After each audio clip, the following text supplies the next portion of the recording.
Hi guys, welcome back again to another cooking tutorial. In today's video, we're about to make some Senegalese jollof rice with a twist of Sento's kitchen recipe. So please don't watch the video and be like, that's not Senegalese jollof rice. I know. I picked most of the ideas on Senegalese jollof rice and put it here. So I just do a little bit twist of mine. So please, if you want to see how this rice and everything was done, please stay tuned and enjoy this video because it's about to be a long video, and be patient. But first thing I'm going to show you guys is I season up my fish and chicken. I'm using both fish and chicken, and I already cut up my bell pepper, my tomato, and my onions, and I already wash up my carrots and my cassava, and that's my cabbage and my tomato paste. Got my oil because we definitely need that. And I think I'll show you guys the plantain.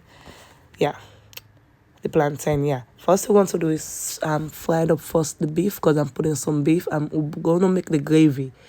And the next thing is blend up our pepper, tomatoes, onions, and bell pepper in a blender. Blend everything and get it really blend smooth. Not too smooth, but you know what I mean. Blend it. Just like that. This food was so good.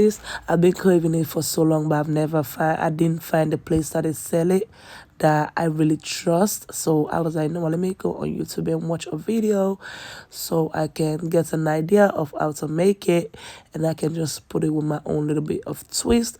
So if you want to make Senegalese jollof rice, you can watch my video. If you don't want too much details, because this is not too much details. That's how I blend all my pepper, my tomato, and my bell pepper and onions, and that's how it looks. And the first thing we're going to do is that same pots that we used to fry up the beef. We're going to pour some oil in there. I had a burnt oil.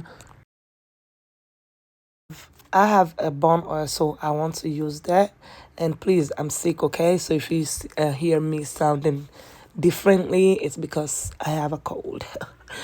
But I needed to do this video and finish about it. And the next thing is we're going to do is put some tomato.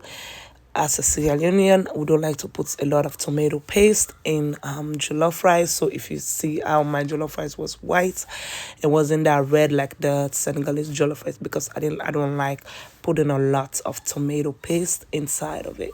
So I just put like 2 tablespoons of tomato paste inside the gravy pot and put my bellies inside, and just gonna put some. I didn't put all of the gravy because I'm gonna need that gravy for the rice, so I just put a little bit of it inside the gravy, the meat pot, so I can just and put all the seasonings that you like or that I am using here. Yeah, I like everything every time I'm cooking, I like my jumbo in on my onga inside.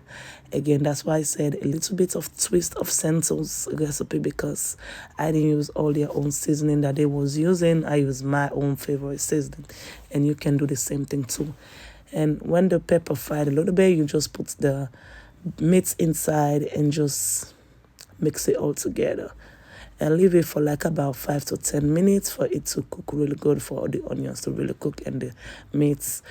And you take it out.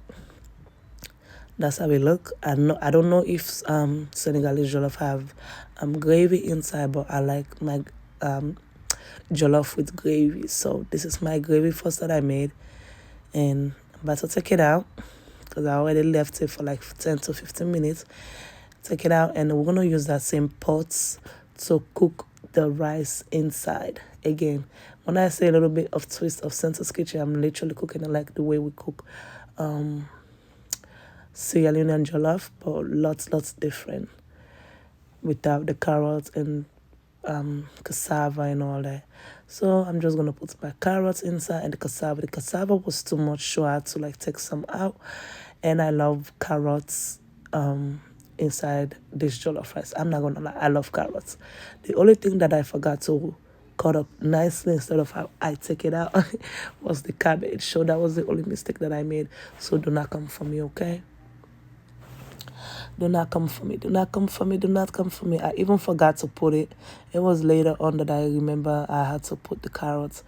See, I didn't put too much tomato paste again. That's why if you see the color like the way the color is, it's because of I didn't put too much tomato paste.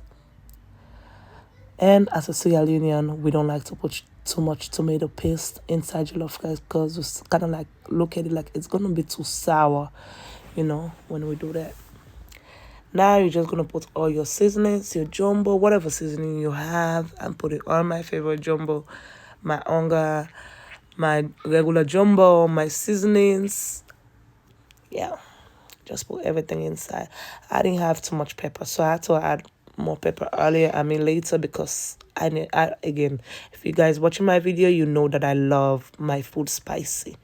And the next thing we want to add is add some bay leaves inside.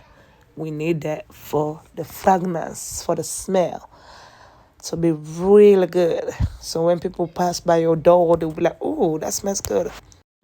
The next thing we're going to do is wash our rice because the pot is already boiled. I'm not going to lie to you. Cooking a broken rice, Jasmine broken rice, it's the toughest job that you can have. I don't care what anybody tell me. It is so hard to cook a broken Jasmine rice. It's so fucking hard. Like, sorry for the language. It's so hard. Like, it's so hard. I was struggling. Like, I had to turn the camera off for me to cook it off camera so that time I would not be struggling like the way I was. Do you see, guys? It was now that I remember to put the cabbage inside. And I didn't even cut it like the way, cut it. I just take it out by piece. Like, why did I do that? That was so slow for me, but hey, learn things every day, okay? And I put it last. Yeah. But please make sure you cut it up. You cut it. Don't just put it like that because you're going to be after picking it out the rice. You're going to be picking it out the rice. And that's what I did. And I didn't show that part because, again, it was too embarrassing, okay? Well, make sure you put your rice in. I didn't show you guys how I cook this rice because it was too much. After I put everything inside, I was checking it for like every 2-3 minutes. When I say every 2-3 minutes, I put the fire on low heat, and I make sure I put a lot of bags over it so it can steam, because this rice is basically steaming that it needs. It don't need too much water. Steaming, that's all it needs. I swear. It was so hard, but it came out nice. It wasn't too, and don't be poto. If you're Sierra Leone, you know what poto is.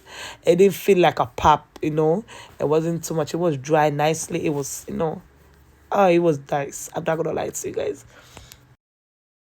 When it was like this, that's when I put a bag over it. I put a big ass bag. You can put a foil over it and then just leave it to cook. And that's how it came out. It came out really nice. It wasn't too hard. It was like really, I love the way it came out. I'm not going to lie. Because I put too much work on it. When I say too much work on it. Too much. It was bad to come out really, really bad. But it came out nice. It doesn't have no seeds inside.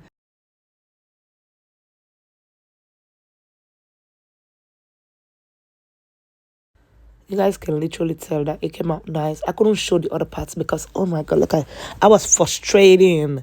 Especially this much of rice. To cook it when it's broken rice, it's crazy. And this is how I fried my plantain. Everybody knows how to fry plantain, so I didn't show that parts. And this is my fish. Fried my fish. I had to cut them piece by piece like that because I have a lot of people that I'm gonna serve. You guys are gonna see at the end.